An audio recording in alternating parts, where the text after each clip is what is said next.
Hello दोस्तों, कैसे हो आप सभी। स्वागत है आपका अपने यूट्यूब चैनल केमिस्ट्री लर्निंग्स में। देखिए, हम लोग यहाँ पर डिस्कस कर रहे हैं अपनी फिजिकल केमिस्ट्री का एक इम्पॉर्टेंट चैप्टर जिसका नाम है सॉल्यूशंस। ठीक है।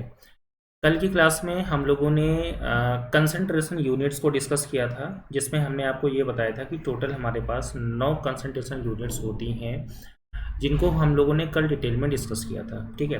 तो आज की क्लास को हम उसके आगे के पार्ट को आज हम कंटिन्यू करेंगे। तो चलिए देखते हैं आज पढ़ना क्या है। देखो, आज हमें जो पढ़ना है उसका टॉपिक का नाम है solubility of gas and Henry law. मतलब हम लोग ये देखेंगे कोई भी गैस सॉल्युबल कैसे होती है किसी भी लिक्विड में, कौन कौन से फैक्टर्स होते हैं और उससे संबंधित हेनरी का नियम क्या है, इन सारी चीज़ों को समझेंगे। ठीक है। और आप देख रहे हैं यूट्यूब चैनल केमिस्ट्री लर्निंग्स में वीडियो देख रहे हैं, और इसकी जो कॉपी होगी ये आपको इस टेलीग्राम चैनल पर आपको मिल जाएगी। तो चलिए हम लोग स्टार्ट करते हैं। देखिए, कंटेंट हम लोग स्टार्ट करें। पहला पार्ट है हमारा solubility of gas in liquid. देखिए, सबसे पहले हमें यहाँ पर ये समझना है कि कोई भी गैस किसी भी लिक्विड में सॉल्युबल है। इसमें सॉल्युबल, लिक्विड में सॉल्युबल है, तो कौन कौन से फैक्टर ऐसे होंगे जो इस गैस की सॉल्युबिलिटी पर इफेक्ट करेंगे। ठीक है ना। यानी कि ये हम दूसरी तरीके से कहें तो यहाँ पे ये कह सकते हैं कि ये गैस इस लिक्विड में कितना सॉल्युबल होगी, ये कौन कौन से फैक्टर्स पर डिपेंड करेगा। तो देखो, सबसे पहला फैक्टर यहाँ पे डिपेंड करेगा कि इस गैस का नेचर कैसा है।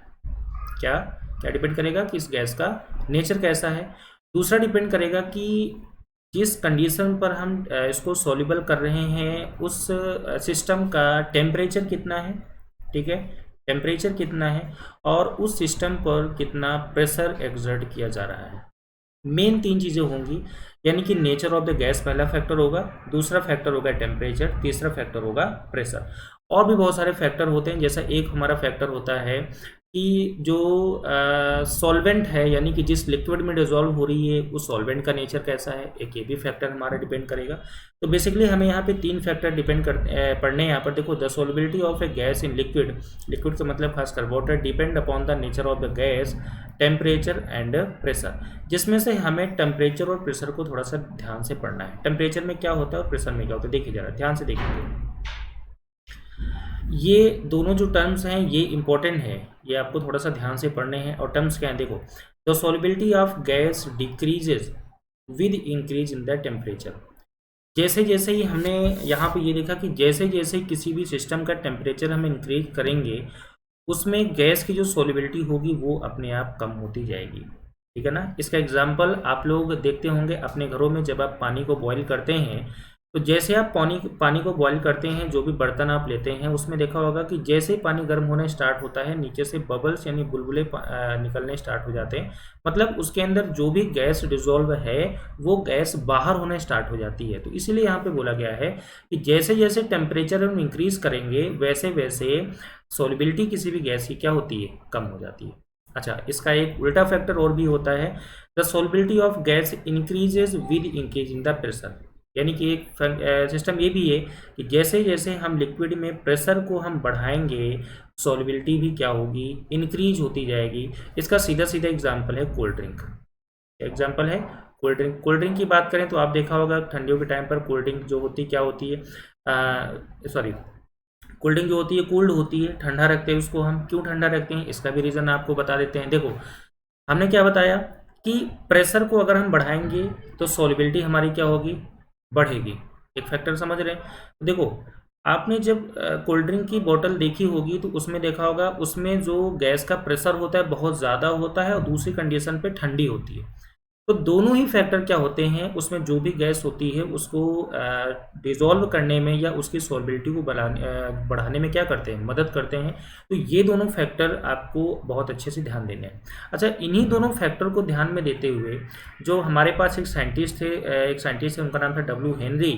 उन्होंने एक क्वांटिटेटिव रिलेशन जनरेट कर दिया, किसके किसके बीच में, प्रेशर और सॉल्युबिलिटी ऑफ गैस के बीच में एक रिलेशन जनरेट कर दिया। उसी रिलेशन को हम क्या बोलते हैं, उसी रिलेशन को हम बोलते हैं हेनरी लॉ। क्या बोलते हैं, हेनरी लॉ। अब देख लेते हैं हेनरी लॉ होता क्या है। देखिए, देखो, हमें ये तो पता चल गया कि हेनरी लॉ जो डिपेंड करेगा, मतलब वो जो अफेक्टेड पार्ट है वो केवल प्रेशर और सॉल्युबिलिटी, बस दो चीज़ों पे डिपेंड करता है। अब वो दोनों चीज़ देखते हैं कौन सी। देखिए हेनरी लॉ, देखिए हेनरी लॉ के कई सारे फंडे हम लोग यहाँ पर पढ़ेंगे, तो थोड़ा थोड़ा ध्यान से समझेंगे। देखिए हेनरी लॉ क्या होता है, हेनरी लॉ के कई सारे रूल्स हम लोग यहाँ पे पढ़ेंगे। तो पहला रूल उन्होंने ये कहा है, एट कांस्टेंट टेम्परेचर, यानी कि अगर हमारे टेम्परेचर कांस्टेंट है तो solubility of gas in liquid is directly proportional to the pressure of the gas. मतलब अगर हमारा टेम्परेचर कांस्टेंट है, टेम्परेचर अगर कांस्टेंट है तो उसमें सॉल्युबिलिटी उतनी ही ज़्यादा होगी जितना ज़्यादा प्रेशर होगा। यानी कि जो सॉल्युबिलिटी है वो डायरेक्टली प्रोपोर्शनल होगी किसके, प्रेशर के डायरेक्टली प्रोपोर्शनल होगी। प्रोपोर्शनलिटी का सिंबल हटाएंगे तो सॉल्युबिलिटी इक्वल टू हो जाएगा KH इंटू में क्या हो जाएगा, P हो जाएगा। जहाँ पर हमारी S जो है वो सॉल्युबिलिटी है, KH हमारा जो है हेनरी कांस्टेंट है, P हमारा क्या है, प्रेशर ऑफ द गैस है। इतना क्लियर हो गया सभी का। ठीक है, अब आगे देखिए यहाँ पर अगर हम इसी सॉल्युबिलिटी को मोल फ्रैक्शन के टर्म में एक्सप्लेन करें, किसके टर्म में एक्सप्लेन करें, मोल फ्रैक्शन के टर्म में एक्सप्लेन करें, तो यहाँ पे देखो बोला गया if the solubility of A gas in a solvent Inn express in the terms of the mole fraction the gas off the solution Henry law can be expressed. Henry law क्या होता है, देखो यहाँ पे बोला गया है mole fraction of A gas in its solution is in the solvent is directly proportional to the partial pressure of the gas over the solution। Clear हो गया नहीं हो गया, तो एक फंडा ये हो गया। इसी पार्ट को थोड़ा सा अगर और आगे थोड़ा सा एक्सप्लेन करते हैं तो इसी पार्ट को थोड़ा सा, जो ये रूल हमने आगे यहाँ पर आपको पढ़ा है, इसी को दूसरे तरीके से अगर हम ये कहें कि the partial pressure of the gas in vapour phase, मतलब वेपर फेज में किसी गैस का जो पार्शियल प्रेशर होता है वो डायरेक्टली प्रोपोर्शनल होता है किसके, mole fraction of the gas in the solution. यानी गैस के मोल फ्रैक्शन के क्या होता है, डायरेक्टली प्रोपोर्शनल होता है। तो अगर हम लेट कर लेते हैं कि जो हमारा जो पार्शियल प्रेशर है वो हमारा P है, मोल फ्रैक्शन अगर हमारा X है, तो हम ये कहेंगे कि P is directly proportional to X। Proportionality का सिंबल हटाएंगे तो ये आ जाएगा P equal to KH into में क्या हो जाएगा, X हो जाएगा। ठीक है, इसको लेट कर लेते हैं क्वेश्चन नंबर 1। ठीक है, जहां पर जो ये जो हमारा KH गिवन है, KH को हम लोग बोलते हैं हेनरी लॉ कांस्टेंट बोलेंगे, क्या बोलेंगे, हेनरी लॉ कांस्टेंट बोलेंगे। अच्छा, यहाँ पर देखिए हमने यहाँ पर कुछ नोट्स लिखे हुए हैं। ये नोट्स आपके लिए वेरी इंपॉर्टेंट होते हैं अगर आप कोई भी कॉम्पिटिशन एग्जाम देते हैं जहाँ पर ये क्लास 12 का आता है। कॉम्पिटिशन एग्जाम कहाँ कहाँ पर आता है, जैसे आप मान लेते हैं JEE का एग्जाम देते हैं, ठीक है, या फिर आप नीट का एग्जाम देते हैं। तो अच्छा, प्रेजेंट टाइम में जो कॉमन एग्जाम चल रहा है वो CUET एग्जाम देते हैं। ये तीनों एग्जाम देते हैं, या आप अपने कोई भी बोर्ड एग्जाम देते हैं। ठीक है, बोर्ड कोई भी बोर्ड हो सकता है। ठीक है, उसमें से एक बहुत कॉमन सा क्वेश्चन पूछा जाता है। उस कॉमन क्वेश्चन का देखिए हम सोल्यूशन यहाँ पर पहले बता रहे हैं, क्वेश्चन बाद में देखेंगे। KH is a function of nature of gas because different gases pose different value of KH। ठीक है ना, अलग अलग गैस की जो वैल्यूज होती हैं, KH की वैल्यू जो होती हैं वो डिफरेंट होती हैं। अच्छा, जनरली हम क्या कहते हैं, अगर हमने सपोज लिखा है P equal to KH into में X अगर हमने लिखा है, तो उस केस में जनरली जब भी कोई प्रोपोर्शनलिटी का सिंबल हटने के बाद जो भी कोफिशिएंट आता है हम उसको यही कहते हैं कि इसकी वैल्यू हमेशा सेम होती है। लेकिन यहाँ पर क्या होता है, KH की वैल्यू हर गैस के लिए अलग अलग होगी, ये बात आपको ध्यान देना है। ठीक है ना। अच्छा, KH की वैल्यू हर गैस के लिए अलग अलग होगी, बस आपको इतना ध्यान देना है। अच्छा, फिर नोट नंबर 2 में क्या बोला गया है कि equation one indicates that at the given pressure the solubility of gas inversely proportional to the value of the KH। यानी KH की वैल्यू जितना ज़्यादा होगी सॉल्युबिलिटी उतनी ही कम होगी।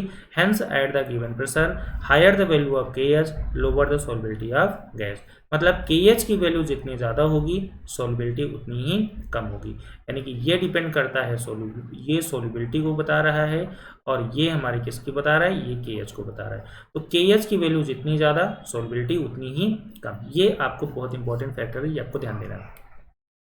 अब इसे कुछ एप्लीकेशन देखते हैं। एप्लीकेशंस क्या है, हेनरी लॉ के एप्लीकेशंस क्या है। पहला है, देखो अभी हमने सॉफ्ट ड्रिंक या कोल्ड ड्रिंक के बारे में डिस्कस किया था, तो यहाँ पे बोला गया soft drinks and soda water bottles are sealed under high pressure to increase the solubility of gas. अभी देखो हम लोगों ने पहले ही पॉइंट में पढ़ा था, देखिए हम लोगों ने भी यहाँ पर पढ़ा था, देख लेते हैं।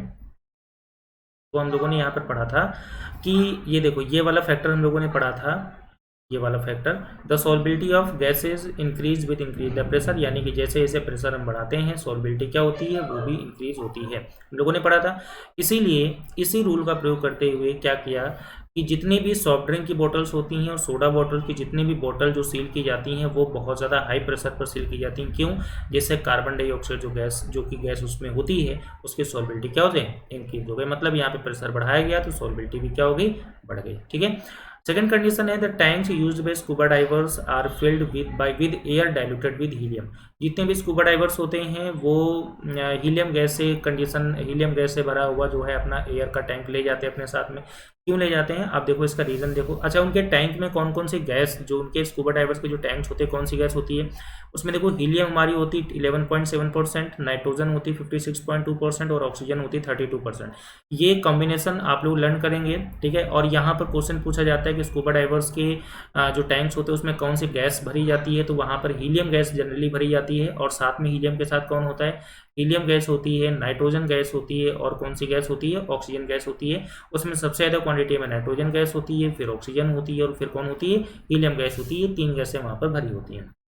देखो इसका रीज़न क्या है इन गैसों को भरने का?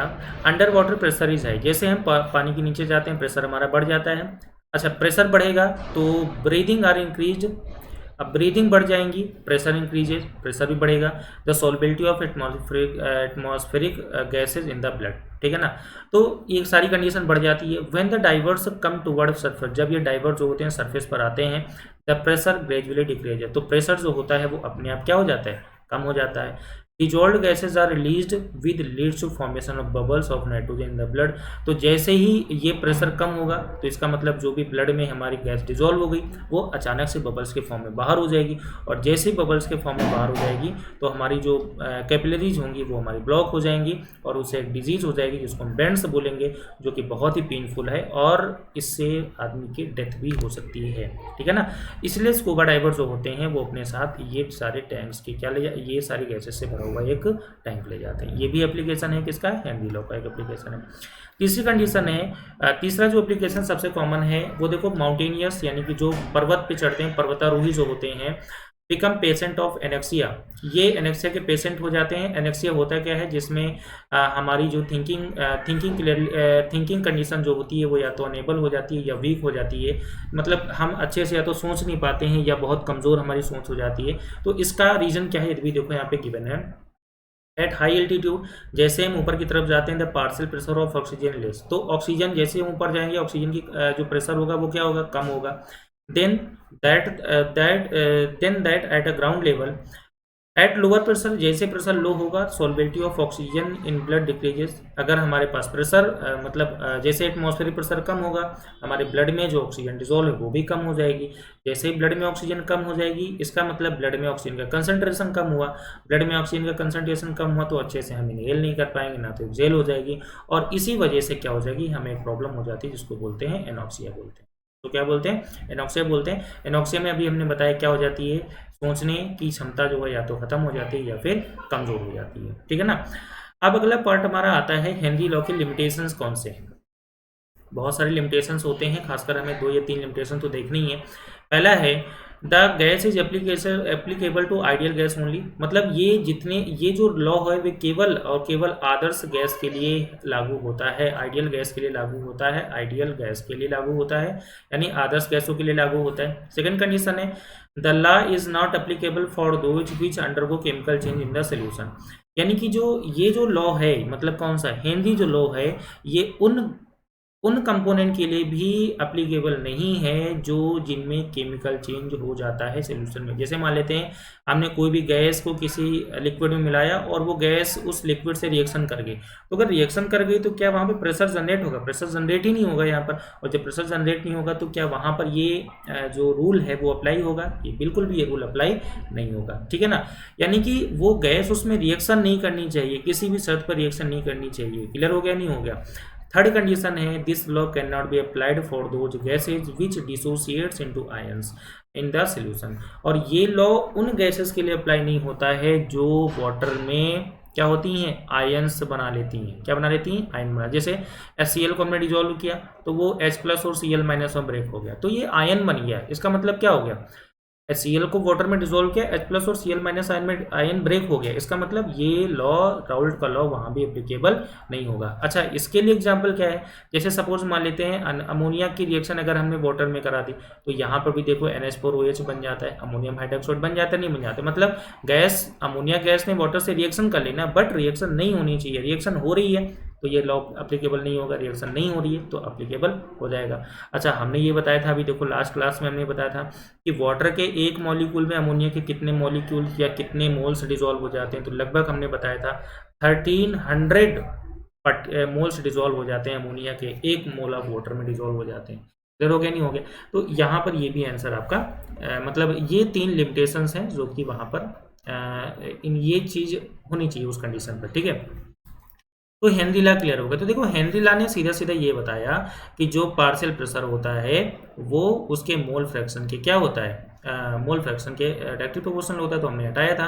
प्रोपोर्शनलिटी का सिंबल हटाएंगे तो P इक्वल टू हो जाएगा KH इंटू में कितना आ जाएगा X, ये वैल्यू आपकी आ जाएगी, ठीक है ना।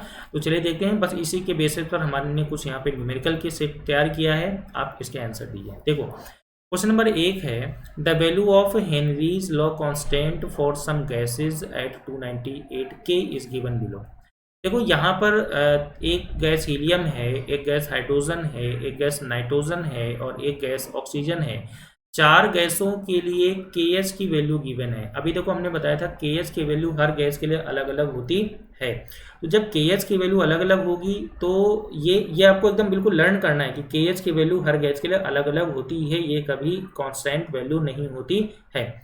अब इन्होंने क्या बोला गया, arrange the gases in increasing order of the solubility, solubility का ऑर्डर इंक्रीज करके बताइए।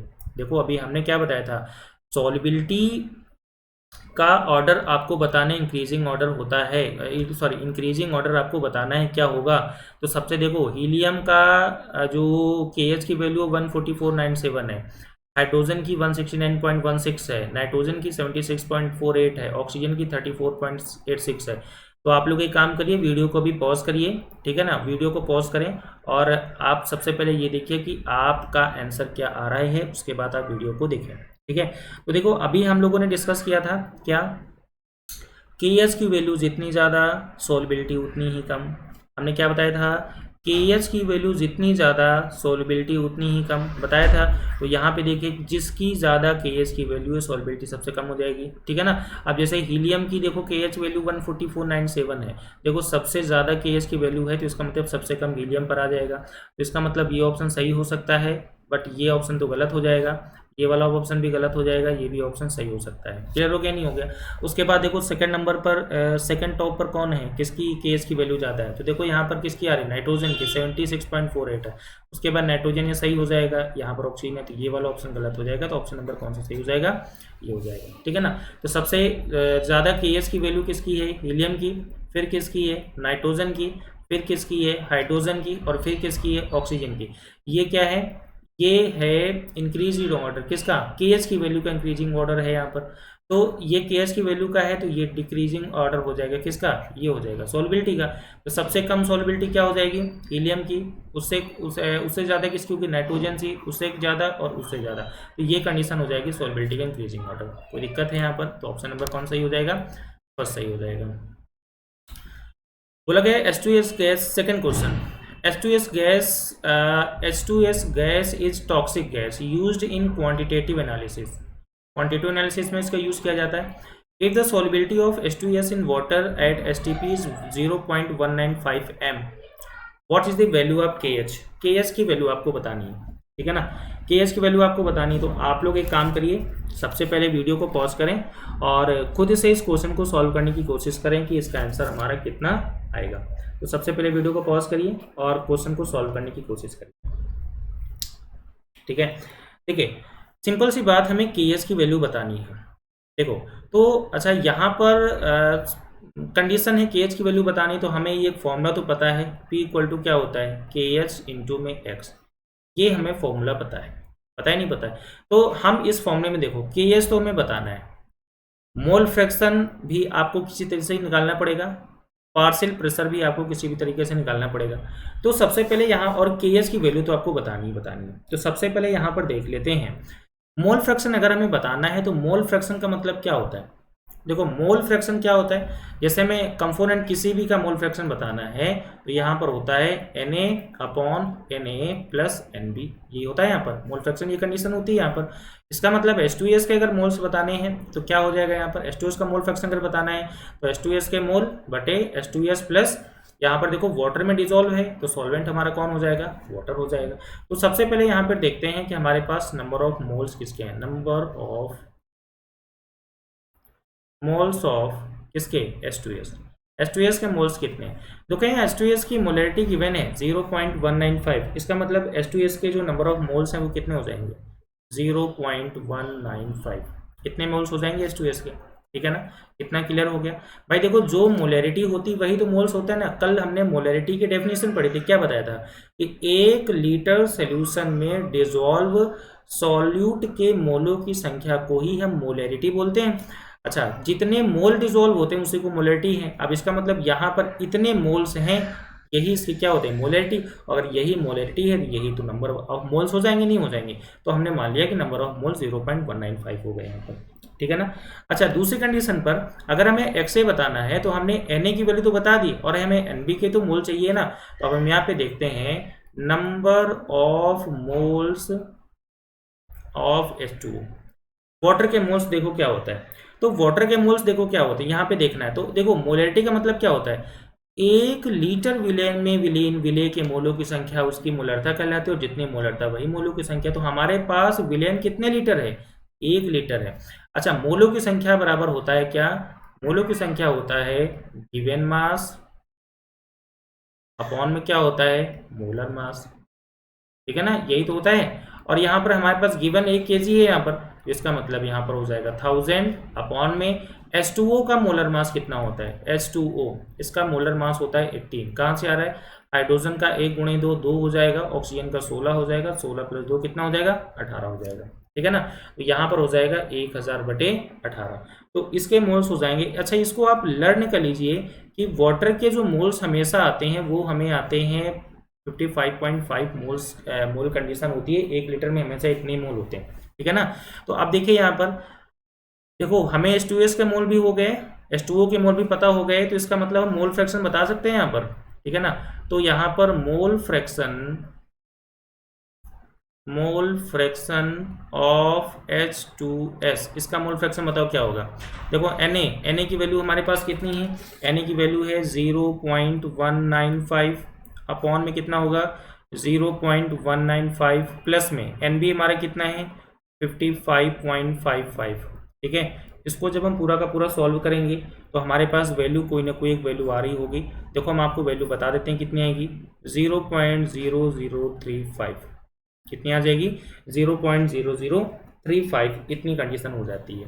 क्लियर हो गया, नहीं हो गया। तो ये वैल्यू आ गई किसकी, एक्स की वैल्यू आ जाएगी, ठीक है। अब देखो यहाँ पर एसटीपी कंडीशन दी हुई कि क्या दी हुई, एसटीपी पर पी कितना होता है, प्रेशर। तो यहाँ पर देखो प्रेशर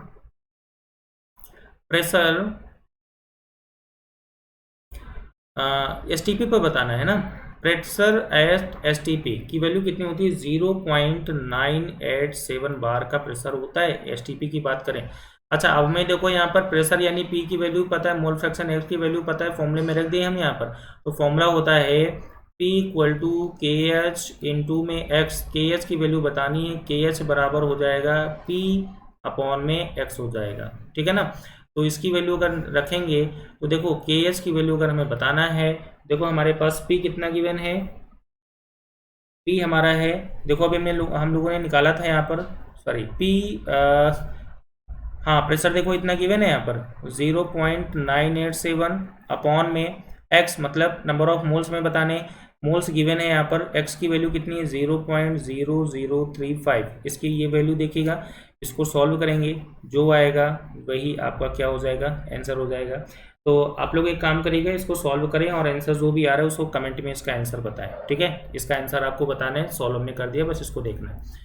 तो आई थिंक ये क्वेश्चन आप सभी को समझ में आ गया होगा, ठीक है ना। तो देखो अगर क्वेश्चन में कोई प्रॉब्लम है तो आप एक बार वीडियो को पॉज करें, दोबारा से वीडियो को देखें, क्वेश्चन डेफिनेटली क्लियर हो जाएगा। इतनी बड़ी कोई रॉकेट साइंस नहीं इस क्वेश्चन के लिए, ठीक है, बहुत आसान सा क्वेश्चन है। क्वेश्चन नंबर 3 देखो, देखते हैं 2-3 क्वेश्चन इसके डिस्कस करेंगे। क्वेश्चन नंबर 3 देखिए, 1 मिनट, क्वेश्चन नंबर 3। देखिए, Henry law constant for molarity of methane. Methane पर हेनरी लॉ कांस्टेंट की कंडीशन दी गई और बेंजीन एट 298 के 4.27 10⁵ mmHg केज की वैल्यू गिवन है यहाँ पर। The mole fraction of methane in benzene in at the इतने इतने के अंडर 760 mmHg इज, यानी कि हेनरी लॉ कांस्टेंट गिवन है आपको यहाँ पर और प्रेशर दिया हुआ है और आपको मोल फ्रैक्शन एक्स की वैल्यू बतानी। कुछ नहीं करना है, क्वेश्चन बहुत आसान सा है। आसान का मतलब देखो क्या है, हेनरी लॉ कांस्टेंट गिवन है, यानी कि के एस की वैल्यू गिवन है ना, कितनी है 4.27 इंटू 10⁵ mmHg यहाँ पर गिवन है, के एस की वैल्यू गिवन है। मोल फ्रैक्शन एक्स की वैल्यू आपको बतानी है, ठीक है ना, अंडर 298 के। अच्छा, pressure P equal to given है यहाँ पर 760 mmHg का प्रेशर यहाँ पर गिवन है। तो आपको एक्स की वैल्यू बताएं तो डायरेक्ट फॉर्मूले में रख दो, क्या हो जाएगा P इक्वल टू क्या हो जाएगा KH इंटू एक्स। एक्स की वैल्यू बतानी है तो एक्स बराबर क्या हो जाएगा P अपॉन KH। तो P की वैल्यू देखो कितनी है 760 अपॉन में KH की वैल्यू 4.27 इंटू 10⁵। सॉल्व कर लीजिए, जो आ जाएगा वही इसका क्या हो जाएगा आंसर हो जाएगा। तो इसका भी आंसर आप कमेंट करें कि इसका आंसर आपका कितना आ रहा है, ठीक है। ये डायरेक्ट क्वेश्चन था, इसमें कोई बहुत बड़ी रॉकेट साइंस नहीं थी, बहुत आसान सा क्वेश्चन है। डायरेक्ट आप फॉर्मूला लगाइए P equal to KH into X और आपका ये आंसर आपके सामने तैयार हो जाएगा, ठीक है। चलिए नेक्स्ट क्वेश्चन की तरफ हम लोग आगे बढ़ते हैं, क्वेश्चन नंबर 4 की तरफ। देखिए क्वेश्चन नंबर 4 क्या है, आसान सा क्वेश्चन है। क्वेश्चन नंबर 4 देखिए जरा सभी लोग बहुत ध्यान से पढ़ें क्वेश्चन नंबर 4 को। When a gas is bubbled through water, जब गैस को वाटर में बबल करते हैं एट 298 का a very dilute solution of gas is obtained, एक बहुत ही डाइल्यूट सोल्यूशन हमें प्राप्त होता है। Henry law constant for gas is 100 kilo bar, यानी कि यहाँ पर हेनरी नेतांक की वैल्यू हमें 100 किलो बार की वैल्यू आपको गिवन है। If gas exert pressure of 1 बार, यहाँ पर एक बार का प्रेशर एक्सर्ट होता है। The number of moles of gas dissolve in 1 litre of the water is, यानी कि कितने मोल्स आपके डिजोल्व होंगे 1 लीटर पानी में, आपको ये बताना है, ठीक है ना। कितने मोल्स डिजोल्व होंगे आपको ये बताना है, सिंपल सा क्वेश्चन है। आप बताइए इसका आंसर क्या होगा। एक काम करिए, सभी लोग अपने वीडियो को पॉज करें पहले एक बार और उसके बाद इसका आंसर दीजिए, देखिए कितना आंसर आता है। देखो अगर इस क्वेश्चन में आपको जनरली ध्यान देना है कितनी कंडीशन का क्या क्या होगा, तो जनरली एक फॉर्मूला आपको पता है P इक्वल टू क्या है KH इंटू एक्स, ठीक है ना। पार्शियल प्रेशर से संबंधित क्वेश्चन है, कोई और कंडीशन लग नहीं रही यहाँ पर, डायरेक्ट ये फॉर्मूला को अप्लाई करिए और आपका आंसर आ जाएगा। इसमें कुछ आपको यहाँ पर सोचना नहीं है, ठीक है ना। क्योंकि देखो अब मेरी बात को समझिए, यहाँ पर प्रेशर कितने बार का एक्सर्ट हो रहा है, एक बार का एक्सर्ट हो रहा है, ठीक है ना। और हेनरी लॉ कांस्टेंट की वैल्यू 100 किलो के बार की वैल्यू है, यहाँ पर 100 किलो बार की वैल्यू है यहाँ पर, ठीक है ना। और आपको बताना है the number of moles of dissolve in 1 litre of the water. तो सबसे पहले आप क्या करें, यहाँ पर मोल फ्रैक्शन निकाल लें, एक्स का मोल फ्रैक्शन निकाल लें। मोल फ्रैक्शन जो आएगा उसके बाद मोल फ्रैक्शन क्या होता है, number of moles of solute upon number of moles of solution, इसकी वैल्यू को रख दें और आपका आंसर आ जाएगा, ठीक है। तो ये क्वेश्चन आप सभी को खुद से ही करना है, कल इस क्वेश्चन के बारे में हम लोग डिस्कस करते हैं। बहुत आसान सा क्वेश्चन है, इसमें कुछ नया नहीं करना है, डायरेक्ट आप इसमें फॉर्मूले में रखिए, एक्स की वैल्यू आ जाएगी आपकी, और एक्स की वैल्यू जो भी है उसको एक्स पता है क्या होता है, एक्स इक्वल टू क्या होता है NA upon NA plus NB, ठीक है ना, या N अपॉन स्मॉल कैपिटल जो भी होता है। आप इसमें मोलों की संख्या आपको गिवन है रख दीजिए और यहाँ पर कितने मोलों की संख्या बतानी है वो आपका आंसर आ जाएगा, बस इसमें और हमें कुछ बहुत ज़्यादा यहाँ पर नहीं करना है, ठीक है ना। कोई प्रॉब्लम, ठीक है। चलिए अगला क्वेश्चन नंबर 5 की तरफ आगे बढ़ते हैं। इस क्वेश्चन को आपको करना है, कल इस क्वेश्चन को हम डिस्कस कर देंगे अगर आपको नहीं आएगा तो, नहीं तो ये क्वेश्चन आपको स्वयं करना है, ठीक है। चलिए क्वेश्चन नंबर 5 देखिएगा। क्वेश्चन नंबर 5 में बोला गया है how much oxygen is dissolved in 100 ml of water, ठीक है ना। 100 ml वाटर में कितनी ऑक्सीजन डिजॉल्व होगी एट 298 के टेम्परेचर पर। ये पार्शियल प्रेशर P की वैल्यू आपको गिवन है 0.5 atm, KH की वैल्यू आपको यहाँ पे गिवन है। तो कितनी गैस डिजॉल्व होगी, मतलब कि सॉल्युबिलिटी बतानी, यानी कि आपको मास बताना है कितनी गैस डिजॉल्व होगी। सिंपल सा क्वेश्चन है, ठीक है ना। ये क्वेश्चन भी आपको स्वयं से ही करना है, इसमें कुछ यहाँ पर बताने की जरूरत नहीं है। देखो क्या प्रेशर आपको यहाँ पे गिवन है और आपको यहाँ पर के एस की वैल्यू गिवन है, तो सबसे पहले मोल फ्रैक्शन आप निकालेंगे। यहाँ पर क्या निकालेंगे? मोल फ्रैक्शन निकालेंगे। मोल फ्रैक्शन जो वैल्यू आती है, सॉरी एक minute, how much oxygen dissolve in 100, यहाँ पे सॉरी सॉल्बिलिटी निकालेंगे। क्या निकालेंगे? सॉल्बिलिटी निकालेंगे। तो सबसे पहले सॉल्बिलिटी निकालेंगे। सॉल्बिलिटी के बाद नंबर ऑफ मोल्स निकालेंगे। Number of moles N equal to क्या होता है? W/m होता है। वॉल्यूम इसमें रखेंगे, फॉर्मूले में आंसर आ जाएगा। सिंपल सा आपका फॉर्मूला है यहाँ पर। ठीक है, चलिए तो आज की क्लास में हम इतने क्वेश्चन को रखते हैं यहाँ पर। ठीक है, ये क्वेश्चन आप सभी लोग सॉल्व करें और इसका आंसर में कमेंट इसको पिन करें। ठीक है, तो आज की क्लास को इतना ही रखते हैं, मिलते हैं कल की क्लास में। आज के लिए इतना ही, ऑल द बेस्ट। और ये पीडीएफ जो है आपको इस जो है टेलीग्राम चैनल पे मिल जाएगी। ठीक है, आप वहाँ पे ज्वाइन हो जाइए और वहाँ से पीडीएफ को ले सकते हैं। ठीक है, तो आज के लिए इतना ही, ऑल द बेस्ट।